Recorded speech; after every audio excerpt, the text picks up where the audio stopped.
ഇപ്പോൾ തിരുവനന്തപുരത്ത് നിന്നുള്ള ദൃശ്യങ്ങൾ കാണുന്നു. തമ്പാനൂർ റെയിൽവേ സ്റ്റേഷനിലും സുരക്ഷാ പരിശോധന നടത്തുകയാണ്. റെയിൽവേ പ്രൊട്ടക്ഷൻ ഫോഴ്സ് ഇക്കാര്യത്തിൽ പോലീസും ഒപ്പം ചേർന്നാണ് ഇത്തരത്തിലൊരു പരിശോധന നടത്തുന്നത്. സംസ്ഥാനത്തും റെയിൽവേ സ്റ്റേഷനുകളിൽ പരിശോധന തുടരുകയാണ്. ഡൽഹിയിലേക്ക് വരികയാണെങ്കിൽ ഇപ്പോഴും അത് അത്യുഗ്ര സ്ഫോടനം, അതീവ സുരക്ഷാ കേന്ദ്രമായ റെഡ് ഫോർട്ടിന് മുന്നിൽ അതിൽ ഡൽഹി പോലീസ് പറയുന്ന കാര്യമനുസരിച്ചാണെങ്കിൽ വളരെ സാവധാനം സഞ്ചരിച്ചിരുന്ന കാർ സിഗ്നലിൽ നിർത്തുന്നു, ഉടൻ തന്നെ പൊട്ടിത്തെറിക്കുന്നു, സ്ഫോടനമുണ്ടാകുന്നു. ഇതാണ് ഡൽഹി പോലീസ് നൽകുന്ന വിവരം. ആ കാറിൽ ഉണ്ടായിരുന്നവർ മരിച്ചു.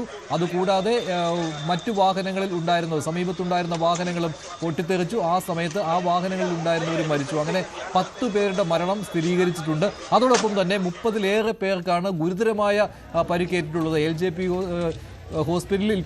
LNJP ഹോസ്പിറ്റലിൽ ഇപ്പോൾ ചികിത്സയിലാണ് ഇവർ. അതിൽ അതീവ ഗുരുതരാവസ്ഥയിൽ ഉള്ളവർ 20-ലേറെ ആളുകളുണ്ട് എന്നുള്ളതാണ്. 30-ലധികം പേരെയാണ് ആശുപത്രിയിൽ പ്രവേശിപ്പിച്ചിരിക്കുന്നത്. പലർക്കും വളരെ ഗുരുതരമായ രീതിയിൽ പൊള്ളലേറ്റിട്ടുണ്ട് എന്നാണ് ദൃക്സാക്ഷികൾ നൽകുന്ന വിവരം. എത്ര വാഹനങ്ങൾ കത്തി നശിച്ചു എന്നതിനെക്കുറിച്ച് കൃത്യമായ വിവരമില്ല. 10-ലേറെ വാഹനങ്ങൾ എന്നാണ് പല ദൃക്സാക്ഷികളും പറയുന്നത്. അതായത് ഈ ആദ്യം സ്ഫോടനമുണ്ടായ കാറിന് അടുത്തുണ്ടായിരുന്ന വാഹനങ്ങളാണ്. അവയും സഞ്ചരിച്ചുകൊണ്ടിരുന്ന യാത്രക്കാർ ഉണ്ടായിരുന്ന വാഹനങ്ങളാണ്. ചിലത് നിർത്തിയിട്ടിരുന്നവയാണ്. വലിയ തിരക്ക് അനുഭവപ്പെട്ട ഒരു സമയമായിരുന്നു. മെട്രോ സ്റ്റേഷന് മുൻവശം, മെട്രോ സ്റ്റേഷനിലേക്ക് വരുന്നവരും മെട്രോ സ്റ്റേഷനിൽ നിന്ന് പുറത്തേക്ക് കടന്നവരും ഉൾപ്പെടെ വലിയ തിരക്കായിരുന്നു ആ സമയത്ത് ഉണ്ടായിരുന്നത്. അതിനാൽ തന്നെ ആശങ്കയുടെ നിമിഷങ്ങളായിരുന്നു അത്. പലരും ജീവനം കൊണ്ട് ഓടുകയായിരുന്നു. അതിനുശേഷമാണ് സ്ഥിതി നിയന്ത്രണ വിധേയമായപ്പോഴാണ് തിരികെ എത്തിയത്.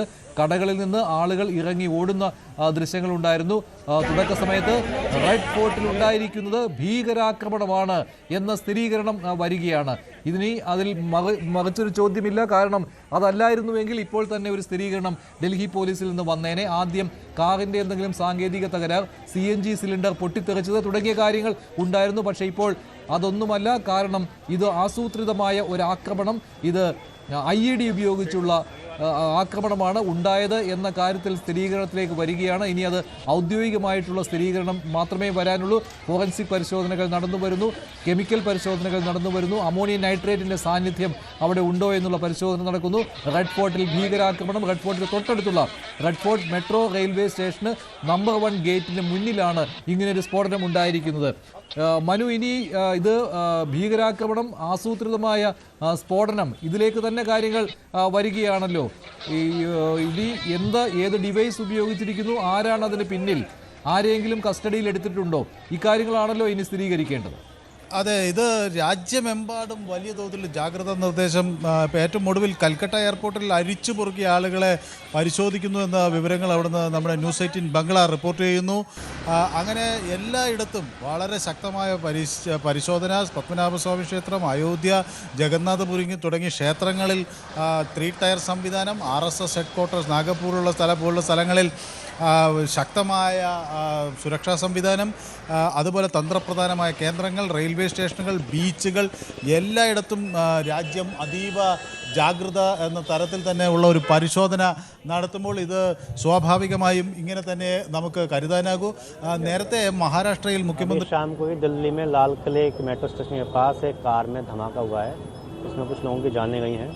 इसके दृष्टिगत उत्तर प्रदेश में अलर्ट जारी किया गया है। इसमें सभी वरिष्ठ पुलिस अधिकारी भी मौके पर मूवमेंट पर हैं और पुलिस स्टेशन लेवल तक सब जगह पर सघन चेकिंग करवाई जा रही है।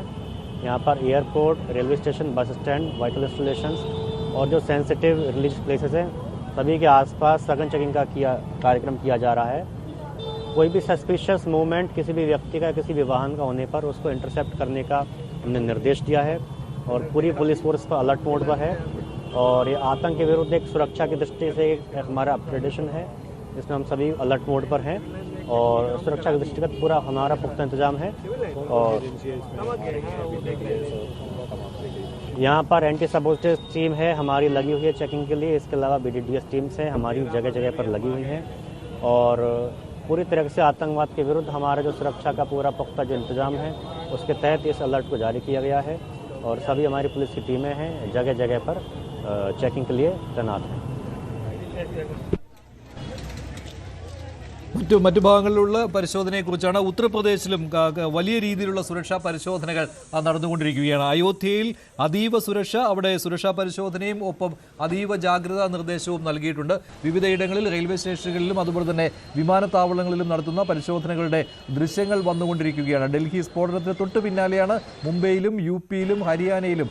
ഇന്ന് ഹരിയാനയിൽ നിന്നാണ് ഒരു ഡോക്ടർ അറസ്റ്റിലായിരിക്കുന്നത്. ജെയ്ഷെ മുഹമ്മദ് ബന്ധത്തിന്റെ പേരിലാണ് 350 കിലോഗ്രാം സ്ഫോടക വസ്തുക്കളാണ് പിടിച്ചെടുത്തത്. AK-47 ഉൾപ്പെടെയുള്ള ആയുധങ്ങളും പിടിച്ചെടുത്തിരുന്നു. ഇതിന്റെ പശ്ചാത്തലത്തിൽ കൂടി ഇന്ന് ഡൽഹിയിലും പലയിടങ്ങളിലും പരിശോധന നടന്നിരുന്നു. അതിന് പിന്നാലെയാണ് ഇങ്ങനെയൊരു ആക്രമണം ഉണ്ടായിരിക്കുന്നത്. ഇതൊരു ആസൂത്രിത സ്ഫോടനം എന്ന രീതിയിലേക്ക് കാര്യങ്ങൾ പോകുന്നു.